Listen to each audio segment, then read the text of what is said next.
Hello, my beautiful friends. It's me, Jennysrp, and we are here today to talk about Lost Stock, a mixed bag, grab bag of 3 pieces of clothing from Lost Stock.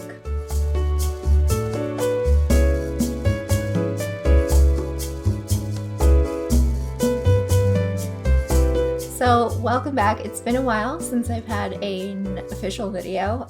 Even today, you should see my setup is so precarious. Let's hope nothing falls over while I'm doing this. So Lost Stock is a very long-awaited unboxing because I ordered the Lost Stock box back in June when a friend of mine, Corinne, sent me a message on Instagram and said, hey, I know that you're into unboxings.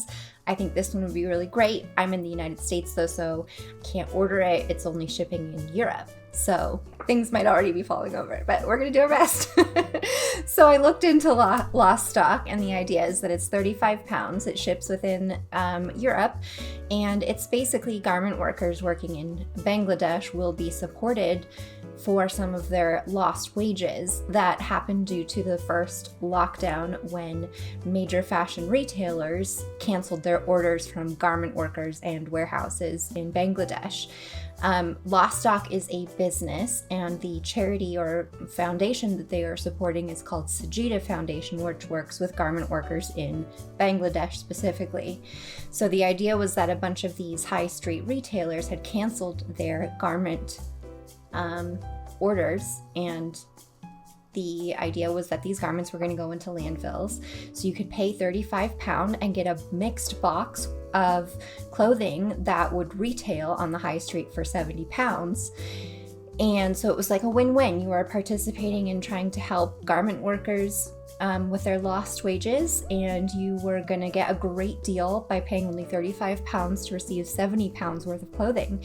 And in the UK, £70 worth of clothing is a lot. That's a big value.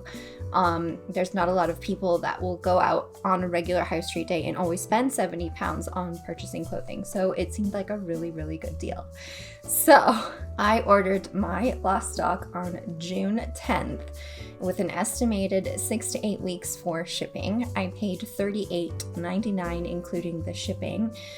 And I got an email from them around September saying, can you please validate your shipping address? And it was in late August that I found out I was moving, but I didn't have the final contract of where I was living next until the beginning of October.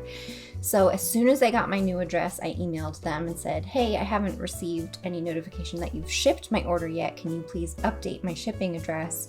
And they could not. I'm not sure why, but they could not at that point change my shipping address.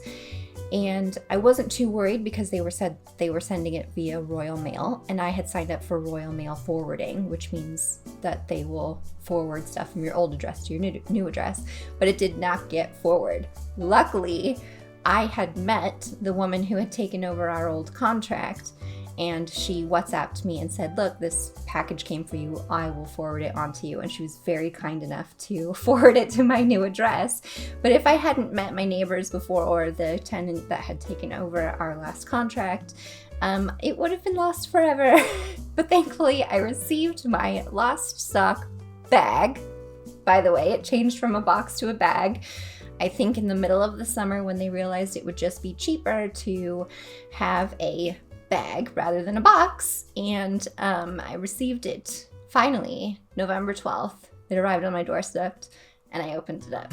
So I'm going to show you the items. I did a little try on and walked around a little bit and let you know what I think. So on the website you had the choice to choose your size, your gender, clothing preference, and I chose, they have color scheme and pattern or plain. So I chose brights and patterned. In size large, I am a tall girl, I am 5'11", and what I received pretty much matched. I'm actually wearing one of the tops today, and I have seen this top on some other people's things, but I will also show you a little video of the full thing of me trying it on. I'm not sure this is something I would necessarily have picked off the rack and bought for myself. I don't generally go for vests, but I like it, and I like the pattern, and I like the colors on it. So in terms of that kind of styling for me, that worked out. The second item I got is this little, well, it's not really little, it's too big for me actually, but it's a linen vest with a little tie, and it's a little ombre. At first glance, it's fine, but it looks very low quality. I don't think this would retail for more than like £12 online. I'm not sure where it came from, because all the labels are removed and they've replaced it with a little lost stock label there.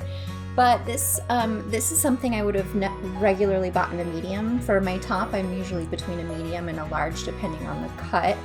So I think this is the only one that I'm really not going to be able to wear, but I might save it until next summer just to see if I can even use it during the summer. So we'll see. It just it's not really the cut that flatters my body, and I like the fabric of it, but it's already got like loose threads and doesn't look super high quality. So I don't know. I don't mind the color or the idea of it. It just doesn't really suit me overall.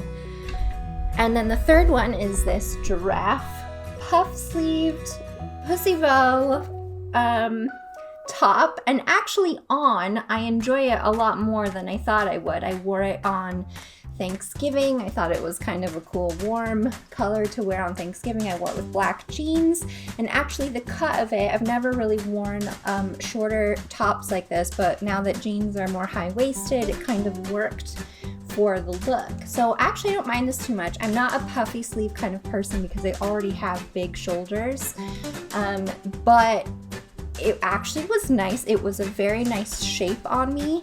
I have no idea what company it came from. There's no evidence of the previous kind of where it might have come from. The only one that showed where it might have come from is this one. I think it came from a store called Springfield, which I haven't heard of before, but I think they're a European company. And a top like this would not retail for more than 15 euros is what it looked like on their site. And together, I don't think these three items nearly meet the worth £70 mark. I mean, maybe a high street retailer could sell this for 35, but I would never pay that. I would never choose that as something I would purchase on the high street for £35. And the value of this box is supposed to be £70. Now, I have to say, I'm so glad that I had the day off from work today in order to make this video, because I spent hours watching other YouTubers talk about their lost stocks and the deep diving they did on how actual ethical or sustainable or functional this lost stock project was, and it's fascinating. So I'm gonna leave some links below. Izzy McLeod talks about actually the sustainability and the actual, like, how good this actually is as a plan. And she does what is the lost stock, and lost stock have made a mess. The next one is Natasha Crawf, and she read a lot of articles and did a deep dive into like where the money is going and who's making the money and where the items are coming from. Natasha Crawf is Lost Stock a Scam. Being Liv did a great review of her lost stock bag, and Psycho Traveler also did a really good video after she opened her lost stock bag too. I will say it seems like a lot of people who asked for plain and neutral colored stuff had a harder time getting what they were looking for. I'm lucky that I love colors and patterns and prints, because that seemed to be a little bit easier to get. But you know, shopping for clothes is already such a personal thing. Anyone who bought a lost stock box or bag was pretty open to being like, this could be a totally hit or miss, but it looks like most people are finding that some of the clothes are actually sold on websites in retail. So there's a huge question as to whether or not these were actually garment orders that had been canceled, or if lost stock had somehow been trying to fill the orders with cheap items from other brands. There is so much drama and scandal online. There are lots of people asking if this is a scam, and to me, I don't think it's a scam. I just think it's really badly done. It is a scam, I think, if you're genuinely expecting 70 pounds of high quality, high street fashion to come through your door. But it's not a scam in the sense that even though it took 20 weeks for them to fulfill my order was fulfilled, and I received items I can wear. It's not like they're the wrong size, or, you know, I'm not sure I like them very much. And that's the problem. Fast fashion is not sustainable, and trying to actually uphold the supply chain might just be supporting something that's already broken. So yeah, in that sense, it's like you're trying to do a good thing by helping out these very underprivileged people that are possibly being exploited for their work anyway. So it's advertising towards people who want to do a good thing, but at the end of the day, you're still working with a corporation who is probably just trying to fill in the blanks into some of their supply chain problems. So I would not recommend ordering Lost Stock. I don't think that it has everyone's best interest at heart. I don't think it's an angel foundation, you know. It's not a charity, it is a business working with a charity, and I can't say that I have seen good evidence to show that either they've done what they have promised or that they're even helping to solve any kind of problem or relieve any sort of suffering at the end of the day anyway. So I might probably wear these two tops a couple more times, which is not going to be the life of these garments. I don't know if I'll even ever wear this. It doesn't really fit me. It's not the right shape. It's very flimsy, so it's more like a bathing suit cover-up than anything else. That was the mystery I signed up for. I signed up for a mystery box, which ended up being a bag, because they're super fun to share online, and I've had a great time looking at other YouTubers talk about it all day long, and I'm going to put the links below of the ones that I recommend the most, but I do not recommend buying Lost Stock. I don't think you're actually doing a good thing. It's much better to donate to foundations that you've done research on that have done genuinely good work. So that's my 2 cents on that. Hope you've enjoyed this video. Please like and subscribe, and I'll be bringing you more reviews very soon. Talk to you later. Take care of each other.